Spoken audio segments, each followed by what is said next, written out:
Oke, halo rekan-rekan traders. Ya, jadi saya akan mengupdate situasi terbaru yang baru saja terjadi semalam tadi. Ya, di mana sebelum ke sana kita lihat dulu sikon untuk market Indonesia. Ya, seperti yang Anda bisa lihat pada tampilan di sini, ini adalah kurs grafik daripada kurs mata uang rupiah versus US dollar. Di mana seperti yang Anda bisa lihat, tren penguatan tren penguatan rupiah itu masih terjaga dengan baik, di mana saat ini masih di bawah 15.000 per 1 US dollar. Ini merupakan pertanda yang baik. Kemudian juga didukung oleh yield, ya, surat utang Indonesia dengan tenor 10 tahun. Seperti yang Anda lihat, yieldnya turun. Sehingga kalau yieldnya turun, cost of borrowing Indonesia itu lebih baik, ya, dalam hal meminjam uang. Seperti itu. Jadi harusnya secara kondisi makro untuk Indonesia itu dalam kondisi yang sangat baik padahal. Ya, inflasi terjaga dengan sebagaimana mestinya. Namun semua hal positif ini tidak terefleksikan pada grafik IHSG. Di mana yang seperti Anda lihat sejak kuartal terakhir tahun 2022 hingga sekarang, IHSG itu tidak meningkat. Ya, kesannya adalah jalan di tempat. Bearish kah? Tidak.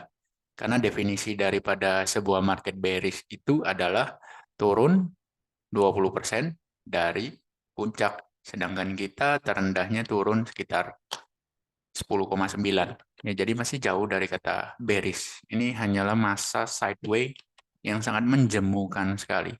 Sangat membosankan. Jadi ibaratnya kalau the real value investing harusnya saat ini belum terlalu banyak pilihan saham-saham yang bisa entry ketika value-nya, harga harga di market itu lebih rendah daripada value sebenarnya. Belum, masih tanggung sebenarnya.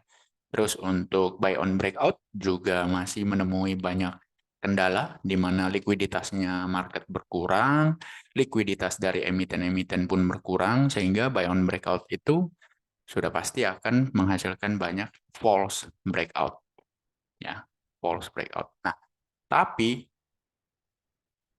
kondisi market yang ada di negara nan jauh di sana, yaitu Amerika, itu bertolak belakang dengan yang ada di Indonesia saat ini.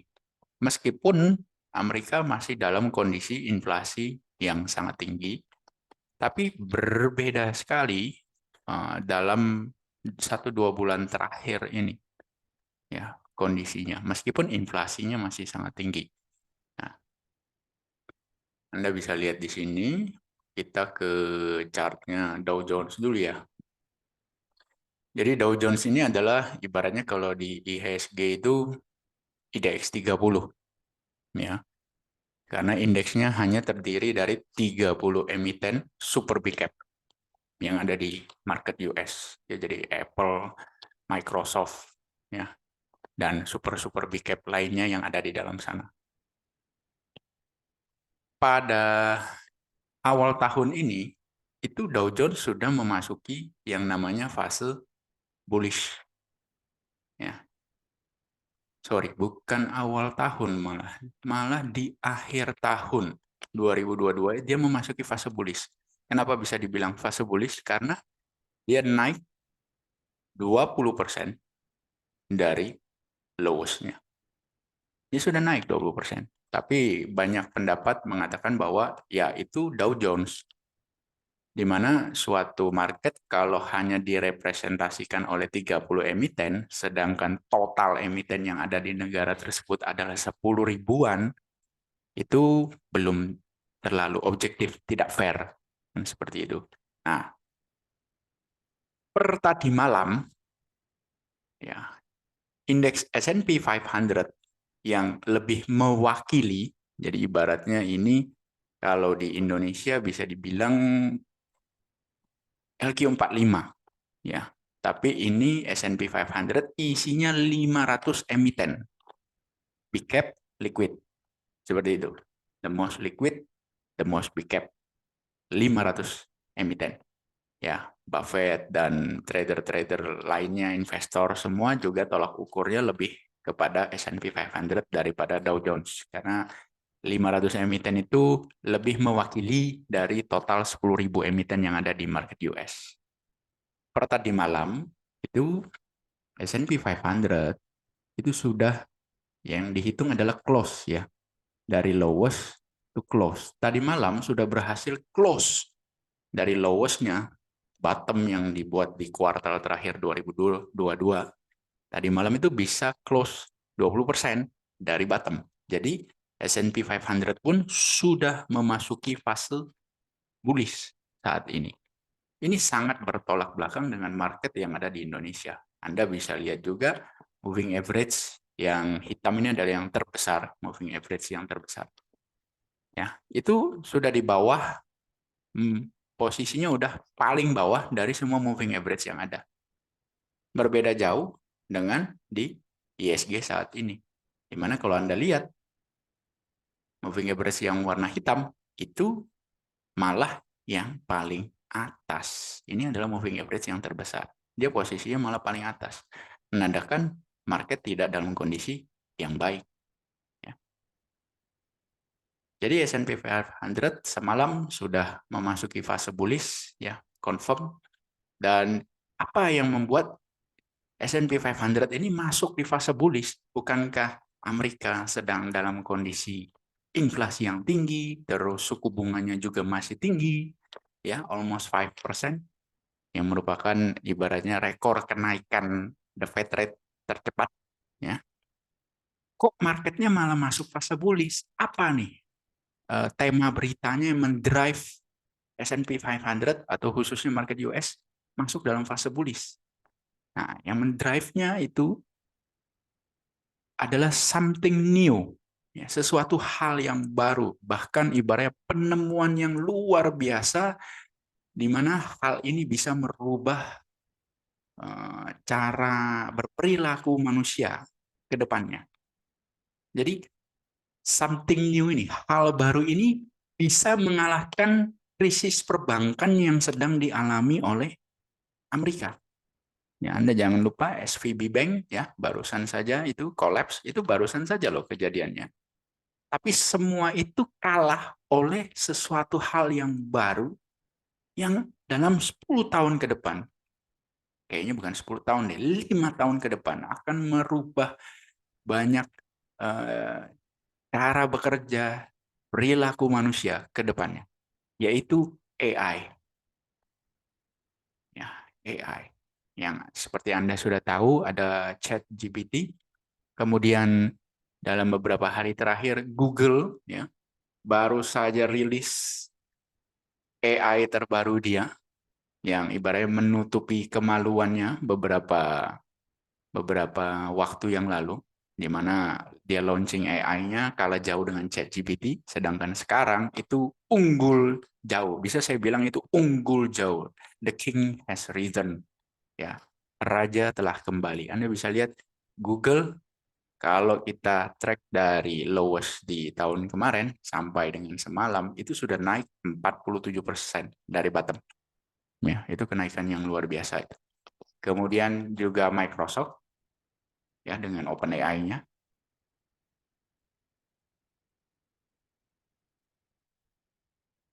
Dengan OpenAI-nya yang ibaratnya kalau Anda lihat di sini sudah naik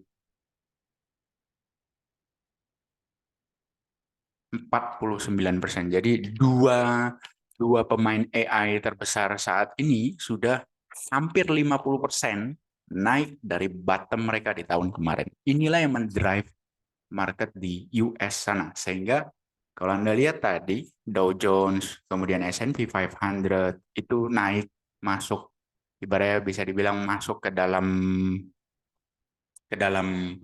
fase bullish, di mana mereka naik 20% dari bottom.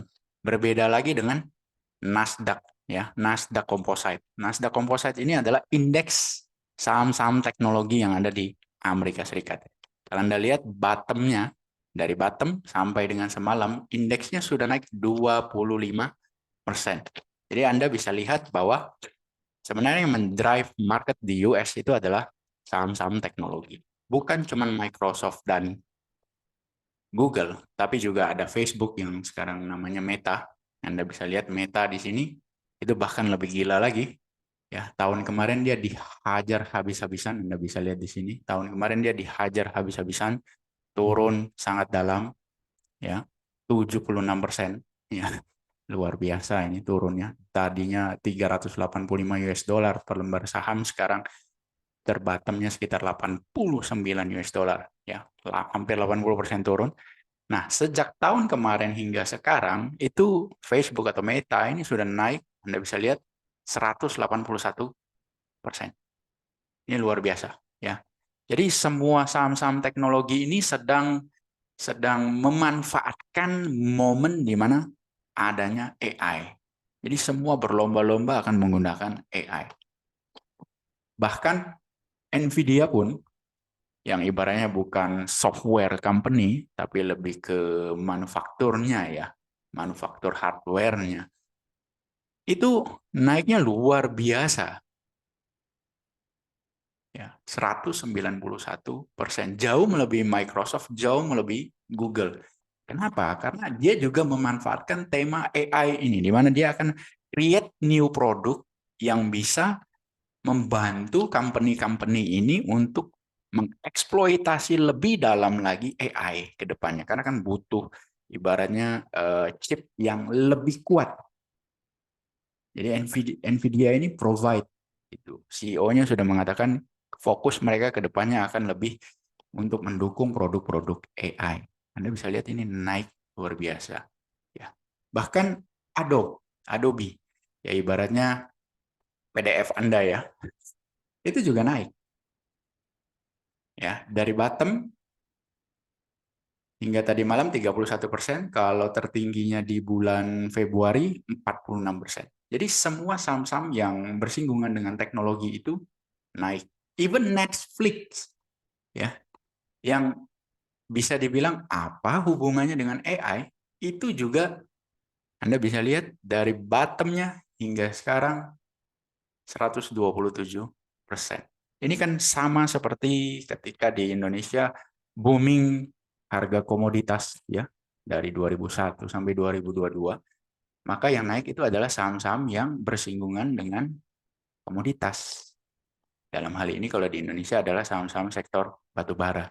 Nah, sekarang ini Anda bisa lihat sektor komoditas karena oilnya hancur, turun, ya, sudah menjauhi level harga 100, sudah jauh nih. Sekarang tinggal 72 US dollar. Maka seperti yang Anda lihat, saham-saham batubara yang ada di Indonesia pun balik arah. Ya, dan warning ini sebenarnya sudah ada, hanya saja mungkin orang mau percaya atau tidak ya. Kembali lagi ya, kalau posisi lagi nyangkut tuh memang susah mau percaya atau tidak. Tapi warning bahwa tren itu akan berbalik sudah ada sebelumnya. Anda bisa lihat di video saya ya, yang dimana saya membahas bahwa pembalikan arah itu tidak terjadi dalam satu malam, tapi beberapa minggu bahkan bulan. Namun peringatan-peringatannya bahwa saham ini sudah akan memiliki kecenderungan yang tidak sama lagi itu sudah mulai ada ciri-cirinya. Ya. Jadi dengan kondisi yang ada sekarang di mana market US itu memanfaatkan semua berita tentang AI, harga komoditas turun, inflasi juga diprediksikan ke depan juga akan semakin melandai. Jadi apa yang bisa mendrive market Indonesia IHSG ini yang saat ini seperti layangan putus, kehilangan arah? Apa yang bisa mendrive? Ya kan? Yang jelas satu hal, ketika inflasi itu akan melandai, maka sektor konsumer akan menjadi leadernya, ya, akan memimpin. Lalu juga ada lagi bank, di mana suku bunga pinjaman akan lebih murah daripada biasanya. Itu yang akan mendrive market.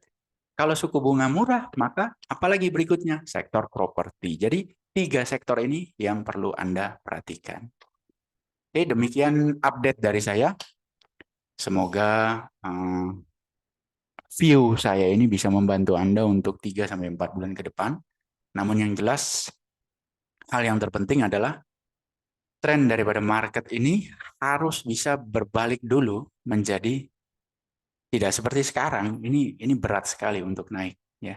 Anda bisa lihat untuk S&P 500 pun perlu proses untuk membalikan arah dari yang tadinya downtrend menjadi sekarang uptrend. Anda bisa lihat proses itu bisa memakan waktu berminggu-minggu bahkan berbulan-bulan. Tidak bisa terjadi dalam satu malam. Ya, Anda bisa lihat bottom terjadi di bulan Oktober, ya.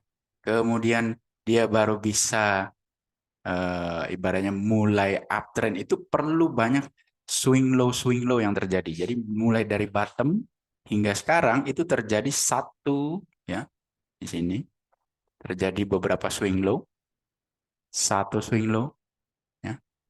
Jadi market dibanting, dua swing low.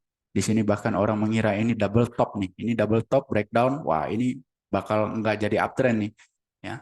Dua swing low, ini tiga swing low. Jadi prosesnya panjang sekali. Seperti itu. Jadi IHSG pun akan mengalami hal-hal yang seperti ini. Anda tinggal copy paste saja, perlu banyak swing low terjadi. Dan leadernya tetap big cap. Jadi Anda perhatikan tiga sektor tadi, big cap-nya siapa, Anda perhatikan itu. Itu yang akan mendrive market menjadi kembali uptrend. Oke, sampai jumpa di video berikutnya.